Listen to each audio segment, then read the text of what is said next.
Hear it okay now? Yeah. Okay. Yeah, of course. So if this, as we go through, if this is just not working for you, just feel free to kind of get up and walk out. Go ahead.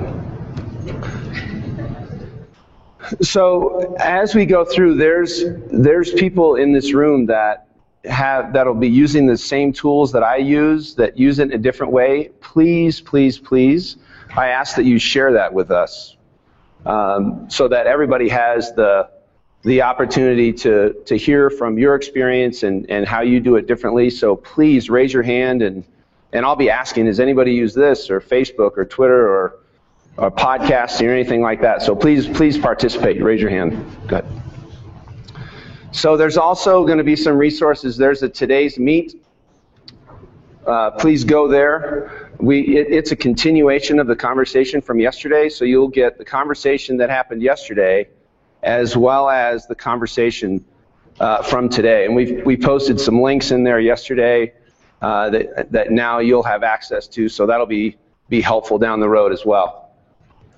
And then, of course, here's the big cumulative notes page in case you don't have that. Okay? So go ahead. We got Boogie here. Throughout this whole thing, my whole purpose with the use of social media with my school is solely to enhance the face-to-face interactions that hopefully I already have. Whether it's interacting with the families at sporting events, or band concerts, or art shows, or parent-teacher conferences, or just morning drop-off or afternoon drop-off, those are the most important conversations that I have, whether they're a 90-second, how are you doing, or how was surgery, or whatever it happens to be, where you're kind of checking in on the families. My whole purpose with the social media is to have a conversation with the families, and then also to, again, continue the face-to-face. So it should not replace the face-to-face where we only live online with our families. I think you'd lose something there. Go ahead. So some of my resources and quotes up there are from Eric Sheninger, and I highly recommend that website, ericsheninger.com. He's amazing. He's also got a book out, but he is fantastic. That's his book, The Digital Leadership, Changing Paradigms for Changing Times. It's on the Kindle app. That's where I read it. It's absolutely worth your time. I highly recommend that. Go ahead. So again, when I was in school, my mom and dad, they would drop me off at school, and the information, most of the information that they got about the day was really about me, or was a note pinned to my shirt about the day, or something along those lines. And now our families, they have a different expectation. They like to sort of peek behind the curtain a little bit and get a sense of what's actually going on in the school. And so this is a lot of the tools that I'm going to share with you will provide sort of that way to show kind of what's going on in the school and to actually tell your story. And as Eric Sheninger says, he says, you know, if we don't tell the story, somebody else will, and we're not sure what that story is going to be that someone else is going to tell. So maybe that's our responsibility. Go ahead. Go ahead. So here's some things that we're going to go through. Again, you'll see these are all underlined because they're all links. So if you're following along with me on the presentation, then you can just click on those as we go through. But that'll kind of get you where you need to go. And a lot of these you'll already know. This one's probably unique. Maybe blogging is unique to you. So these will be helpful.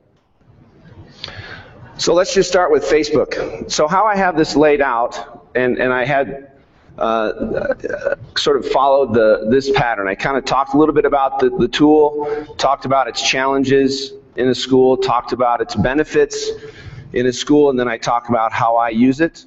I'm going to, for the sake of time, I'm going to pass over the challenges. They're still written up there, but I'm going to try and pass over the challenges just for the sake of time, okay? So what's interesting, go ahead. So here's some benefits.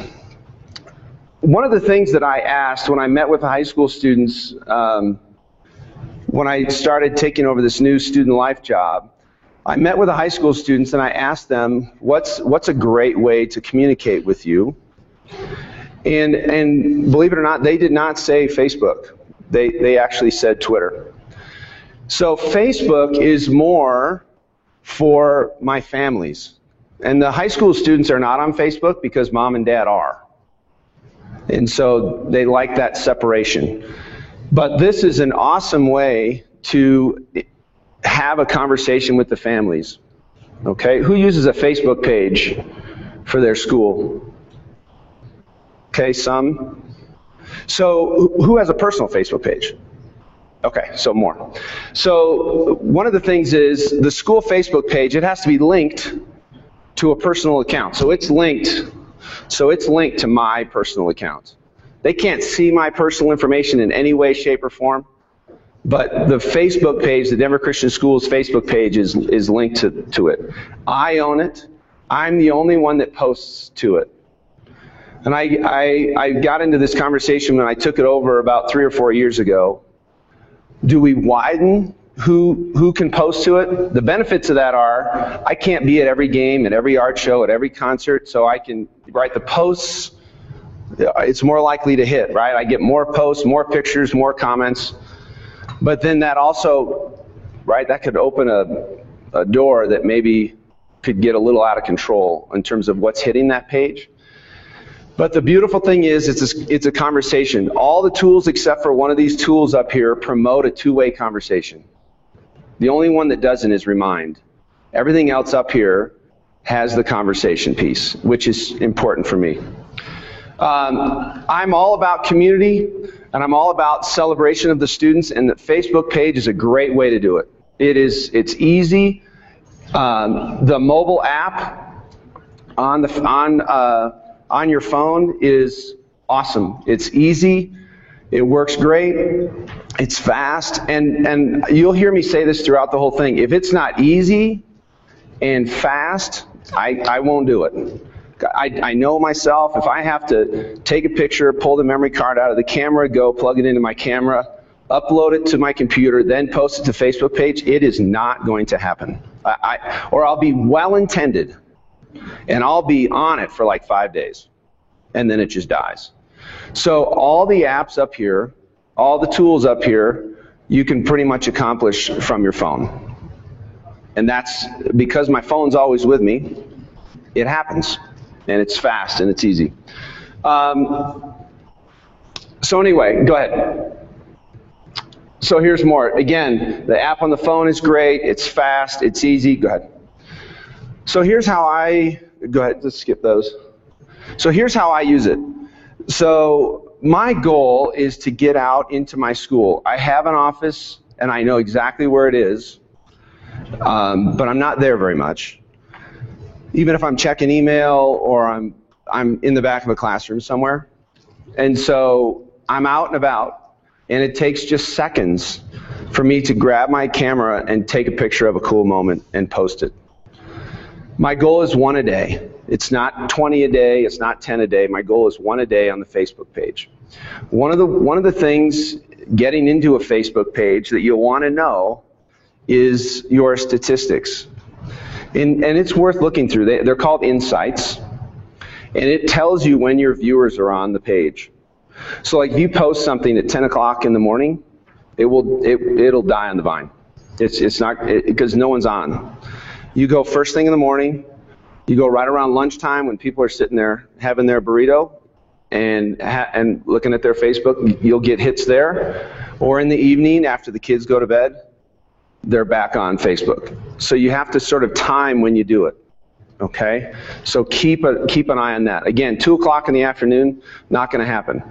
For me, 3 o'clock is not a bad time because I've got 55 cars in car line, and they're all sitting on their phones, checking their Facebook page. So that's another good time to post when they're sitting there in car line. Again, it's all about celebration of the students. Go ahead. So that's what ours looks like. We've got a lot of likes. We've got 1,500 likes, and they're all over the world. When you first start a Facebook page, obviously you're not going to have any. So you have to promote it everywhere. Your back to school nights, your band concerts. If you still send a newsletter out, you got to put it on the newsletter, you got to put it on the school's website, because without likes, without traffic, it's a pretty quiet place to be. So you've got to promote it. Send the link out in an email. I asked all my teachers to put it in their email signature.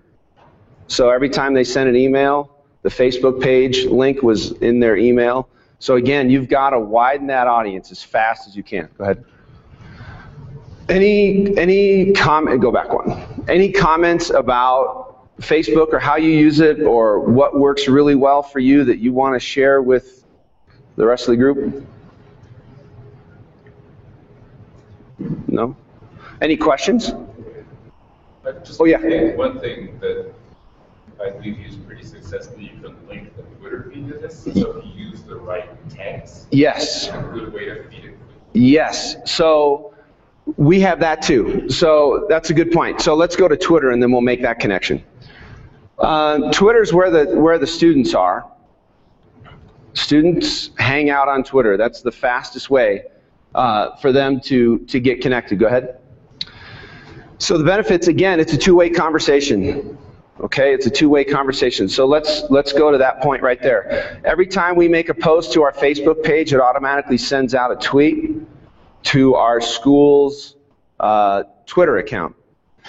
Inside the post of a Facebook page, you can put hashtags. Everybody knows what a hashtag is, the pound sign? And so so we created a hashtag for our school, We Are DCS. Well, I created one for the seniors, We Are DCS 15, because they're the graduating class of 15. So We Are DCS 15. So that's how I talk to the seniors now.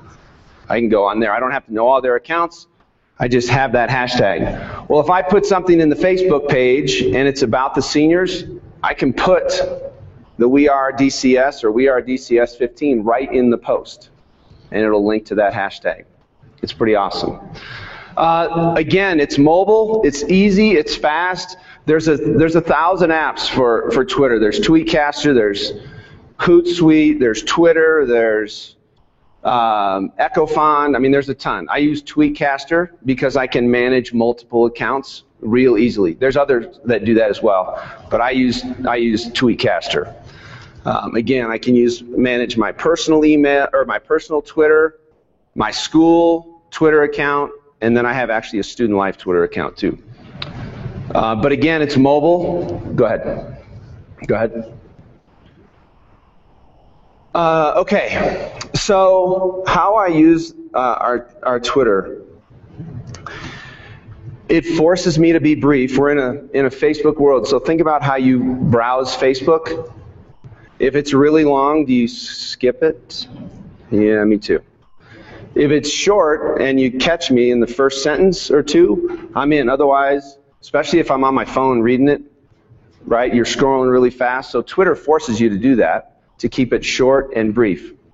Here's another thing that's awesome. A Twitter account, you do not have to have a Twitter account to follow a Twitter feed. So I have tons of families that follow us on Twitter. They do not have a Twitter account. They follow us by text message. So what they do is, the phone number is 40404, and they text follow and then my Twitter handle. That way, every time a tweet goes out, it shows up as a text message. They all have text messages, but they don't all have Twitter accounts, nor do they want Twitter accounts. That's another app to manage. It's another thing to have to go check. But the text message shows up right away. Shows up right away. And that when I introduced that at family night, back to school night, backpack night, whatever you want to call it, that was huge. They're like, oh, Twitter, no thanks. But I say, well, you can follow it through text message. They're like, great, we're in. So whether it's event reminders, whether it's things that come through Facebook, our Instagram account is attached to that. However it is, it comes through as a text message to those folks. And it's fantastic.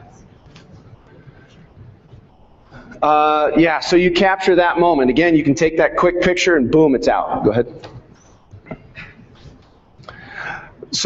Yes. I have a question. Do you have like a personal limit on how many tweets you'll do, or just getting hit with text messages all day long? They go, this is a pain. Yeah, that's a great point. And so I limit. I one, maybe two a day is what I would send out, unless all of a sudden something breaks loose. You know, if a pipe breaks or something, and I've got to get the word out, then obviously that's going to go. When a couple of the tragedies happened, certainly the Arapahoe one, we have a lot of Arapahoe siblings in our building. So I was sending out updates pretty frequently about that. Children are great. We're doing okay. Everybody's safe. You know, that type of thing. So it ramped up that day. But other than that, no, I'm not going to hammer them with it. Even at one a day, you'll get people unfollowing? No, especially if it's a picture. It's a picture, they love it. Yeah, good question. So every once in a while, I'll send out an article, you know, a parenting article or a fun article or an article about the Broncos. So it's not just business. It can be something fun too. I recommend that. I go to commonsensemedia.org a lot, and I'll look for apps that I think might be fun for families to look at, and so I'll send out an app to the families. Especially if there's a paid app that today it's free, I'll send that out through Twitter, and they'll get that, and they appreciate that. But again, yeah, you need to limit it. You don't want to open the fire hose into their text messaging. Go ahead. Okay, that's my Twitter page. Any questions on Twitter? Comments? Yes? I don't know, can you hear me okay? Yeah, oh yeah. Can you do that 40404? 40404. That's what anybody... That's the phone number. Yep, so the phone number is 40404. So that's sort of Twitter's little shortened phone number. Follow is in the text message, and then the handle. So then just go to Twitter, wherever set up that handle, that's ours? Yeah, whatever handle is yours, you'll let that be known to your families, and they'll hit follow, and they can stop it too. Do you need the @ symbol for the handle? The question is, do you need the @ symbol in the text request? Yeah, I think it's the whole handle. We good? Okay. So who in here blogs? Few? So we still do send out a newsletter every week, because there's about 8 or 9 people probably that read it. It takes about 8 hours a week. 4 hours Tuesday morning, 4 hours on Wednesday morning for one of my secretaries, Jan, to put it all together. It's just brutal.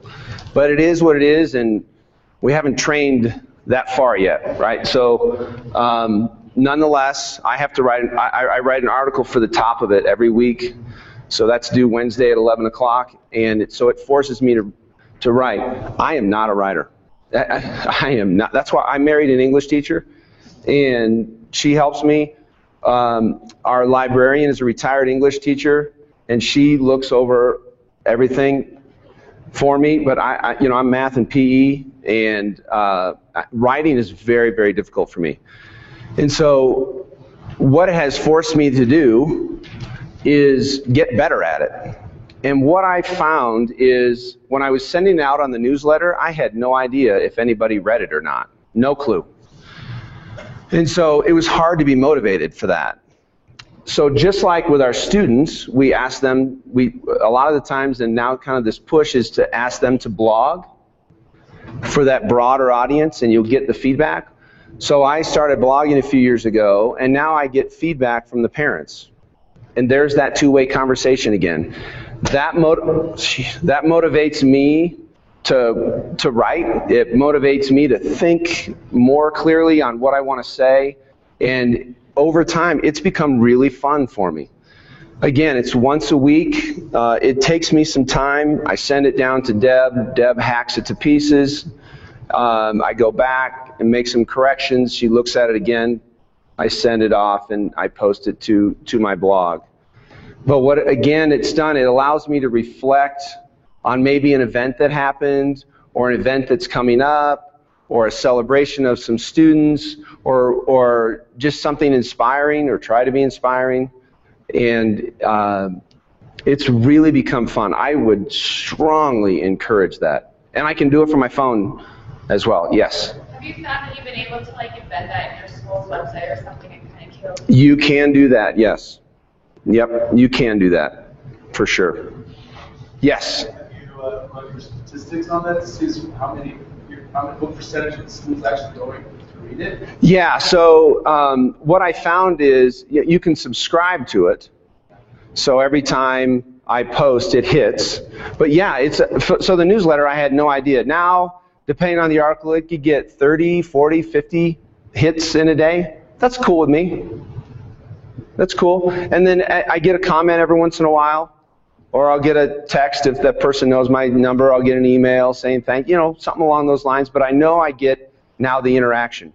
But yeah, 30, 40, 50, that's cool with me. I don't need 1,000, And I'm just trying to understand, like, what is your, and I'm not to shoot down. No, please.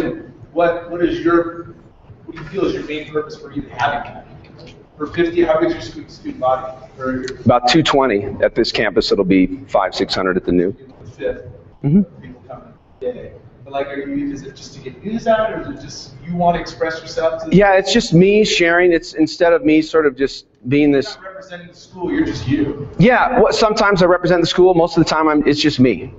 Most of the time, it's just me sharing my thoughts. So if we had a band concert, or if we had some really exciting event that occurred, and I just want to reflect on how much fun that was for the community and what I saw and what I heard, that's great. Being a Christian school, I might grab a Bible verse and reflect on that and just sort of what that means. I talk a lot about community in it, a lot about sort of us as a body. Yeah. So how many hours a week do you spend blogging and posting and tweeting?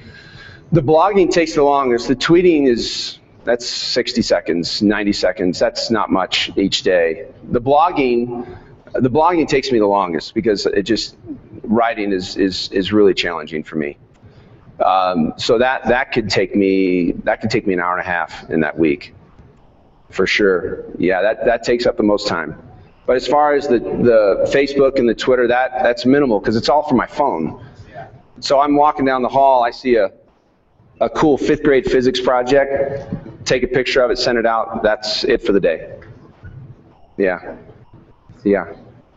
You have teachers submit stuff so that they can put on to other people on your site? Yes, yeah, they do. So some are really great about it. They'll take a picture. So 1st grade, when the chicks hatched, they'll take the picture and they'll text it to me, and I'll quick send that out. But if I've already sent maybe 1 or 2 that day, it'll probably wait till tomorrow. Yeah. Or I'll get invited by the teachers. Hey, we're doing this at 10 o'clock. We're launching rockets in 4th grade outside at 1:30. You got to come out and see it. So I'll make my way out to that event and go check it out. And are you the only one at the campus that's doing all this, or like other teachers are going, well, I want in on that, and then teachers or other parents are going, well, now I got so many people I need to follow. I don't have time to follow all you guys. Yeah, no, that's a good question. My staff, there's some that are on Twitter, but they don't send stuff out regularly, and some not at all through social media. It all pretty much comes through me. So they just, and plus that eliminates the fire hose. I can sort of dole it out in a reasonable amount. You recommend to us, like, hey, you should have one person on your school campus doing this stuff? Well, we talked about that. Yeah, so we talked about that yesterday. With the other administrators that were here yesterday, I asked them, and some allow a ton. Some will have all their coaches, the whole administrative staff. They all have access to the same account, and they send out stuff all the time. So there's quite a few that did that. For me, it literally all funnels through me. Yeah. You're actually seeing a lot of more schools and more companies actually hiring one person to manage all of it, so between the school site and all the social media things, they'll actually create that kind of position to make sure they have that. Right. Yeah, I think to the point of having all those people send stuff, That could be overwhelming. Now, it's more overwhelming to the text message people than it is to the Twitter account people. So, go ahead. We got a boogie. I kind of talked about this. So there's my blog. You can go ahead. And again, it's a matter of time. But again, the blogging's the biggest consumption of my time, for sure. This is probably the most unique one that I do. It's podcasting. So Bill Carrozza, he's out in the Northeast, I think New Hampshire. He's the one that turned me on to this about 1.5 years ago. And so I thought I'd try it and see what's what. And so I started trying it. And basically what it is it's podcasting. Again, it has a phone app. I can do it in my car. I can do it sitting in my office. I can do it sitting in the hallway in between classes. And so I started with a daily podcast.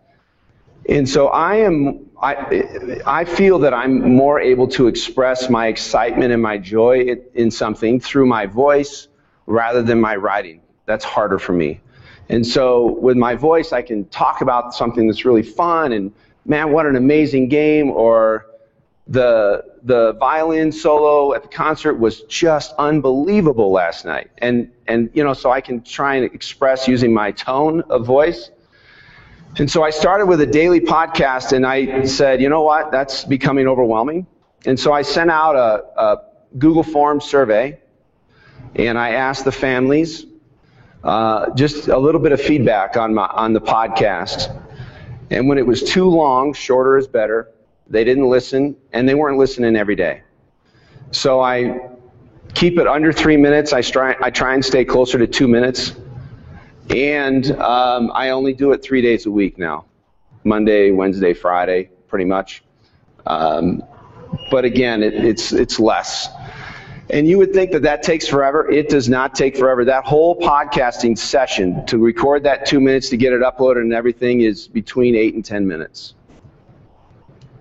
Okay, go ahead. So again, it's variety, right? Facebook's the written word, Twitter's the written word, blogging's the written word. So for the variety of podcasting, and it's a different medium. Families can subscribe to it free in their iTunes. It shows up. They listen to it. Again, they listen to it in Carline. That's where I got the most feedback, is they listen to it in Carline when they're sitting there waiting for us to dismiss. And so that was pretty quick. Again, it's free. It works great on your mobile device. The AudioBoo app is awesome. It's simple. I can show you how to do it somewhere down the road. But you literally hit record, you start talking, you hit end, publish, and it goes. Yes? When you do this, is it the same information that you're putting on your blog and it's just another form? Not necessarily, because sometimes if a third grader has a really neat story, I'll ask them to read it into the podcast, but it's got to be short. Or if a fifth grader so it's not always that. Rarely is it the same. Rarely is it the same information that I'm sending out elsewhere. I try and keep it different. Go ahead. Yeah, so shorter is always better. So I aim for 2 minutes. I won't go over 3. It used to be AudioBoo used to charge for past 3 minutes, so that was really motivating. And then, so I just try and stay at 2 because that's the feedback that I got through my surveys to my families. Go ahead. It automatically posts to Twitter. So again, it sends out through Twitter, which is great. You can to get things started. Where am I? To get things started, you can send the link out through email. I find that email going out to my parents, it gets lost in their inbox, just like their emails to me get lost in my inbox. And so, nonetheless, Twitter just sort of has its ability to set itself aside. And again, they can subscribe through iTunes. Does anybody do any podcasting? Cool. Do you do it for school? I did a weekly show. It was about a half hour. Oh, really? Yeah, it was great. It was a total variety show. We had students on. No kidding. One of the principals Yeah. in the district. And it was a total comedy Yes. show, but it also used stuff. I think what happened after a while is like it was great, but then like people just fall out of the habit of going. Yes, that is so true. Oh, it's so great, so Yeah. great. But like, how often do you listen? Like, I probably catch one a month. That's about all I have time. Yes. Then I start going, gosh, is it worth it? You know, Yeah. I put a lot of time into I know. making it professional and all that, but in the end, it was like, after like I think a year and a half, you know, I was like, all right, I'm done. You're right. It was cool. That is cool. Experience. That is cool. I loved it. Yep. Even getting guests every week, coordinating that, making it really awesome. But, you know, I never tried just like the 2-3 minute deal. You know, I like that though, but the challenge, I think the challenge with all this is once you start, maintaining your momentum. yeah. That's one of the real challenges. So, and with these, I didn't just start them all at once. I started one, got the ball rolling there, and then just, again, eventually, so this is a couple years into managing the other social media before I started doing the podcasting. I love the variety show because plus you can get more student involvement there, more student voice, and that's what they love. They love that. It's like, hey, I'm going to be on. Yes. Listen. Great. Has everybody ever heard of Techlandia? The podcast Techlandia? That's fun. That's a every Saturday night they kind of do that too. It's a podcasting. Go ahead. I recommend this. Again, this is a link in the PowerPoint. This is how to use AudioBoo in education. This is terrific resource. How to incorporate a lot. When you open this page, you'll see a lot of student faces with them podcasting. So that's what ours looks like. If what I'm talking about has to do with a picture that I've got, I'll add that image in there. But you can see, so this one's 2 minutes, 14 seconds, 2 minutes, 26 seconds. And this page is automatically created for you. Your families can subscribe through that, free. If you're going to pick one of these that we're talking about today, I'd just try this, just for something unique and fun. Some do, yeah. Some see. So this is my default picture, and then if I've got a picture that maybe it relates to it, then I'll grab that and put it on there. Let me just, go ahead. And you said you could use your phone or your iPad to do that? Yeah, I've never used my iPad. I either use my computer or my phone. All right, you put a mic. No, you don't need it. You're just talking to your phone. But what about the computer? No, it'll have this mic right there. That's it. Yeah, I have a mic. I have a blue Snowball mic. It's a nice mic, but I've had it. I wouldn't have bought it just for this because that works great because I've used that before. Okay. Yeah, the mic on your computer that's all you need, for sure, yeah. All right, go ahead. All right, Google Hangout. Who's used Google Hangout? Both the chat and the video? Yeah? Okay. For those unfamiliar with Google Hangout, it's like Skype. As someone said yesterday, it's like Skype on steroids. It's free. One of the ways that I use, here, go ahead. Okay, so one of the ways that I use Google Hangout is when we had our 3 campuses, so we had 3 different principals, and we liked to meet quite a bit, but I didn't want to drive all the time, so we had a lot of our meetings over Google Hangout. One of the things that's great about Google Hangout is you can have all these doc sharing. And so you can be video chatting and working on a document at the same time. You can plan events doing that. We would have our agenda, and then we'd fill in the notes as we were talking. Google Hangout is just fantastic. Broadcast over the air. Who's ever watched the roundtables? DPS does these roundtables. Yeah. So those are great. So those are done by Google Hangout over on air. The one thing you have to understand is as soon as you put something out on air, it's automatically recorded by YouTube, and it's automatically posted to YouTube, which is fine, that's great, and I would imagine you can go back and delete it, but just know that you are automatically posting that live on-air hangout. Can you make it private? You can make it Can you make it private, Nate? I'm not sure. That's a good question. I don't know the answer to that. Go ahead. Yeah, so connect with other administrators. So right now, a bunch of us that were chatting up here, so we have a chat room that has about 10 of us in there. So it's like a big group text. And so we talk a lot about there. So when we were planning and talking about coming up here and getting things organized, we did everything through Google Hangout. Again, there's an app on your phone, and you can continue the conversation on your phone. You can jump onto your computer, onto your iPad, whatever it happens to be, as your device of choice. It's great. There's another conversation that I'm in that has 77 people in it, and you just go in and ask questions, and they're all teachers, and it's pretty awesome. Go ahead.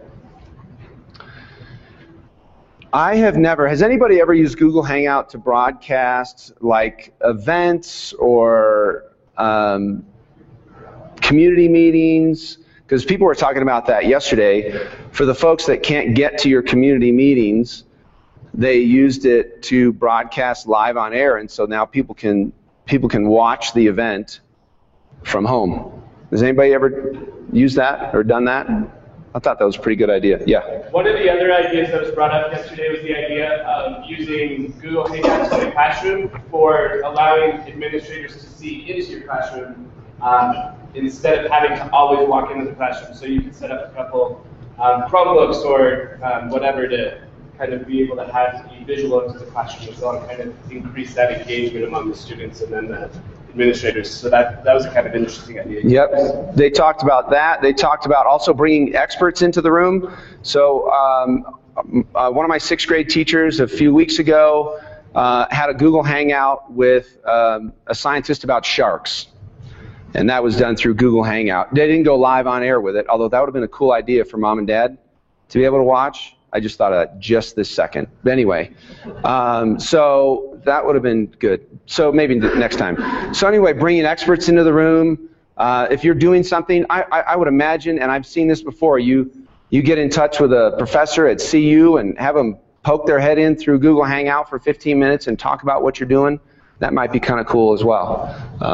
So anyway, this is a link also. Great resources for Google Education on air. Go ahead. So that's Techlandia. Who? I saw someone go up with Techlandia. Raise their hand, anybody? Yeah. What's so funny? This is the power of social media. That's my high school classmate, John Samuelson. We lost track for about 20 years, and then about 5 years ago through social media, and he's a teacher in Texas. There we go. We reconnect. So that was kind of funny. So go ahead. YouTube. Who uses YouTube? Who has YouTube blocked? What's interesting, we talked about this yesterday. Last year, if we would have asked who has YouTube blocked, half the room's hands would have gone up. So that's really changed. And so that's a good thing. That's a good thing. YouTube is awesome. YouTube, you want to talk about sharing a story. So I'll share, this is one of the ways, 2 ways that I used YouTube that was really fun. Spontaneous silliness, okay? So I told this story yesterday. So I'm walking down into our middle school, and there's music blasting out of one of our, great song, blasting out of one of our 6th grade teachers' classrooms. I mean, full tilt. She has an incredible sound system that she got donated. But anyway, so she's blaring this music. So I'm coming around the corner, and I look in the classroom, and all the kids are standing on the desks and tables and chairs, all dancing, all doing the same motion. There's like 30 of them, 6th graders, 7th graders, 8th graders, all dancing. So pulled my phone out, and I recorded it, went on YouTube, and they were famous. It was really funny. The community loved it. It was silly. It was great. So again, just sort of that spontaneous from my phone. If I had to run back and get my video camera, right, I'd lose the moment. Here's another thing. Fifth grader comes up to me, Mr. Amadon, you've got to come see this trick. So he's got a basketball in his hand. I go, and I said, all right. So we went out to the playground, and 2 kids were turning a rope. Jake's got the ball in his hand. He jumps into the rope, and so he's jumping with the basketball in his hand. Takes the basketball, chucks it over his head backwards, 40 feet, swish, while jump roping. Well, I videotaped that, put it on the YouTube page. Families went crazy. They thought it was funny. Jake says I'm famous. He thinks he's the coolest thing on the planet. It was so much fun. You couldn't have kicked the smile off his face. It was great. All right, next. Next. Yeah, so you can tell a story. So anyway, again, it was just spontaneous silliness. It's just fun. Again, you can upload it from your phone. Keep in mind that if you're not on your, go. How do you get parents not to freak out that their kids are on internet? Yeah, so we have the tech agreements, and I know the students that I can't take pictures of or video. Yep, I know them all, and so they're not included in any pictures at all. The other thing is, when I take pictures, most of my pictures are wide, pretty far back. 1, you get more kids in the picture. 2, it's harder to see their faces. But no, they either sign or don't sign that tech agreement, and then they're off limits. And is it first names only or no names? No names. No. What percentage of your campus says no dice? Percent, less than 1%. I mean, it's like 1 or 2 people. Yeah. I was gonna say if it's like 50 kids, I'd be like. If it's 50 kids, I'm not even sure that I don't know what I'd do. Yeah. A lot less. A lot. We have our kids that we have a large population that don't want to be recorded, so we put dots on for events. Oh. So that way. Did you hear that? No. They have a large group that that opt out of being on social media, and so big events they put on like a little sticker on their shirt to keep them out of the video. That's a brilliant idea. Pictures, you just kind of like have our. Yeah. And that's with some creative work, you can replace their heads. Sure. Sure. That's a great idea. Yeah. I teach television video production. Oh, cool. Not a lot of teachers know this, but if they're an athlete, they'll sign anything Shasta. Say it one more time. If they're an athlete, like if you're at a sporting event, they sign Shasta paperwork. They compete. Okay, did y'all hear that? So, Shasta, Colorado High School Activities Association, that manages all the high school activities and sports. When you join us, so tell me if I repeat you correctly. If you join a sport, you sign Shasta documentation that says you're allowed to be recorded, video, and have your picture taken and it can be posted. And Shasta TV over the last couple of years has gone ballistic. I mean, they must be making a fortune. Okay, so next. So yeah, so I kind of already talked about this. On our videos, I keep them unlisted, not private, because if I go private, then I've got to include every email of all the right? And so no one's just going to, you've got to be intentional about finding our page. You've got to be intentional. So we keep them unlisted. Go ahead. So yeah, that's just okay, so this is one of our maintenance guys. His name is Bob, amazing man, and one of our 6th graders, so they're playing the guitar solo in chapel, and so we recorded that. Go ahead. Instagram. Who uses Instagram? Instagram is terrific. It's, again, free. It's easy. It has an app on your phone. I have an Instagram account, a personal Instagram account. The problem with the app is you can really only be logged into one account, and that is such a drag. So the account that I'm logged into is my school account, not my personal account. Go ahead. Go ahead. But it's a great way to share. It's got the fun filters on the pictures that kind of make for kind of some cool things. Here's the one thing, and we talked about this yesterday. One of the things that I really like about Instagram, I could take pictures on my phone and send it out on Twitter, no problem. The one thing that Instagram allows me to do that not just taking a regular picture doesn't allow me to do is I have, especially if I use a hashtag, I'll explain that in a minute, I have an archived roll of pictures that I can scroll back through and I can look at the whole year because I try and take a picture a day. So I can scroll back through the entire year and see all the fun things that were kind of going on. And that Instagram allows me to do that. If you wanted to really capture this and kind of go next level, here, go next page. I think it's on the next one. Yeah. You could organize them. Every picture that you take, this is going to take a little bit of typing, put a hashtag in the description of every picture. So you don't have to put Johnny or Susie's name. Don't do that. But if you put, so like I said, our hashtag is WeAreDCS. So if I put WeAreDCS, so for the upcoming year, 14-15, and I hashtag every picture I took, and then I created a tag board for WeAreDCS 14-15, that will archive all my pictures for the year on a website. And it'll do that all for you. So again, that's a little more work. But now I've got this kind of rolling memory book, and I share all those pictures then with our yearbook crew. Yes? Can anyone get on this? Because I do yearbook, and Yeah. I do website for our school, and I'm always worried that somebody will associate that child with our school, and then they'll know where that child is. So can anybody see this? Yeah, if you post it to this, then yes. Yeah, but again, try and take wider pictures. Yeah. Yeah. Like if you wanted to add different hashtags, like by grade, like let's say, Oh, yeah. you know, like hashtag 4th grade. Because For sure. You have to bring up all the pictures of 4th graders. Yep. All the pictures of different things. Correct. Correct. Or if you had a unique hashtag just for a teacher's classroom, they could do it that way. And then a teacher kind of has it. So the archives goes into Instagram or Twitter? Archives hang out at Instagram. So scroll. I think I have a. Yeah. So this is what it looks like. This is a stagnant page, but these scroll through. These scroll through. Okay. Go ahead. No, that's the Instagram page. Go ahead.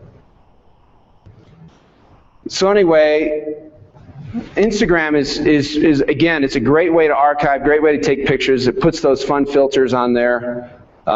You have people following you on Instagram, right? So you can follow people on Instagram. You can heart it. Again, it's a two-way conversation because they can post a little comment. Oh, that's cool. I remember that day. That was really fun. Whatever. So it's that two-way conversation. What's the time? Oh, baby. All right. We good here? Oh, yeah. So yesterday we talked about Remind 101. Today we're talking about Remind. Because yesterday, was it during my presentation? It was right after your presentation. Right after my presentation, they changed their name. So I'm trying not to take that personally. So it's now Remind. That's my one-way conversation tool. Who uses Remind? Remind 101. Who doesn't know what it is? Oh, okay. So let me give you what Remind is. So Remind, I'm going to use my screenshot for this. So Remind, again, it has an app on your phone, awesome app, looks just like the web, which is great. Remind it's essentially anonymous. They don't know your cell phone number. You don't know their cell phone number.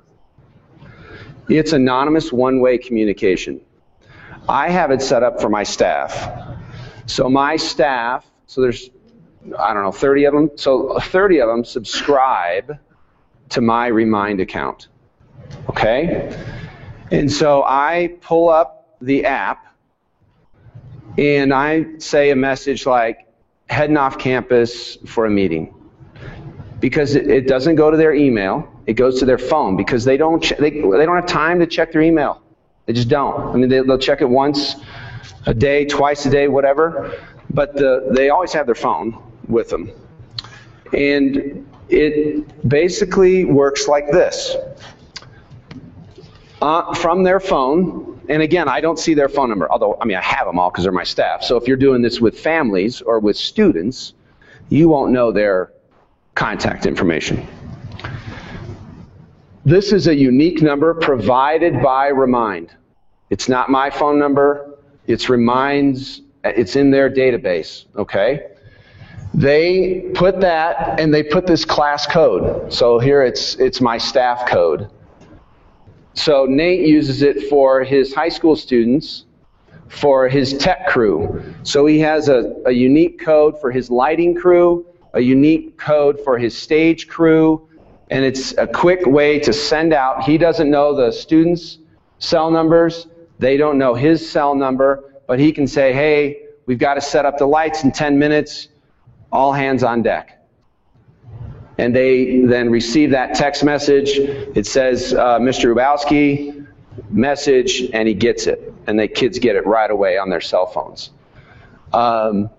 You can see who's subscribed, but I cannot see their phone numbers. Okay, that's important. It's all anonymous. It's terrific.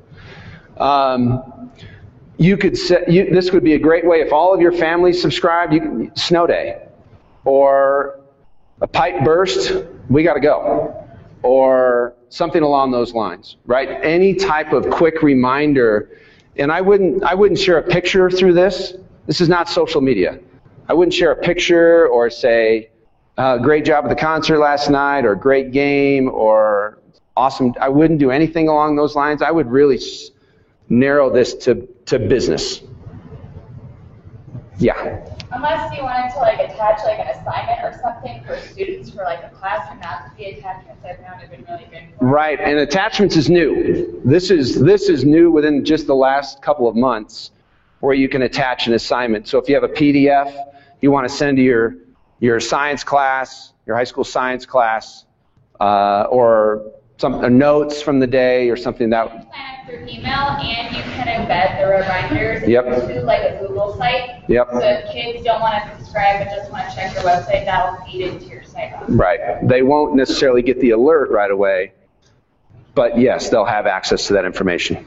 Yeah. Can you send this to just a couple students or parents, or does it go to the whole group? Yeah, they just introduced a feature within the last probably 5 or 6 months, I would say, that you can shoot. You have to have at least a minimum of 2 students, so you're not having just a single conversation between one student. But you can select as small as 2 students in a class to send a text message or a reminder to. Yeah. Okay, go ahead. Go. Yes. I'm curious, like, if you're to set up a remind account for parents, Okay. what is your procedure to get all of the parents to sign up? Yeah, that question was asked yesterday. So, again, backpack night, newsletters, emails, because you can send out screenshots. You see them in the hall. Hey, notice you haven't signed up for a Remind yet. Can we do that right now? Get your phone out. You have got to be very diligent about it. The other thing is, when it becomes really important information that they're missing, that's motivating. So early dismissal because of snow, I didn't know, so as things start becoming more and more important on there, the motivation goes up and up and up. But it's hard because some will just don't do it. So it's any type of event, a band concert, basketball game, again, any type of school event where they're all there. Pull your phones out, put it up on the screen, and let's do it. We got to get going. Yeah, can I make one point? Yeah. One of the things that I've noticed too is we ask students to do a lot of these things, whether it's part of our classroom or we ask them to do it responsibly. And by engaging in this as a leader in your building or in a group of schools or whatever, it allows you to be a model of good practice. Right. Students to see how it's done appropriately and how it can be done for good, and to build that culture that's a positive culture in the school. Right. Can subscribers to the class send out content also? Oh, Get a two-way dialogue. no, the person that owns that account is the one that sends the content. Yeah, go ahead. Go ahead. We got a boogie.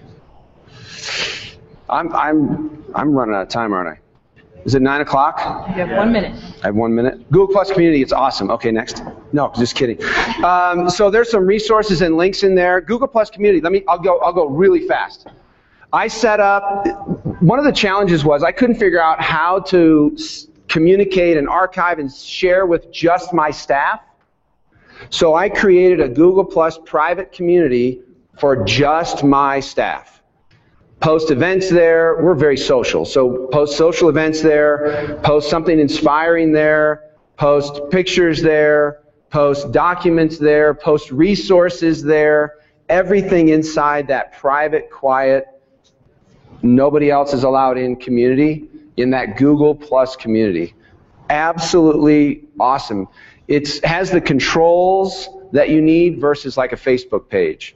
Facebook was just too wide open. And so I kept it narrow in a Google Plus community. It was great. Sorry, I did the best I could to squeeze an hour and 40 into an hour. And I'll be right out there if you have any other questions. So thank you.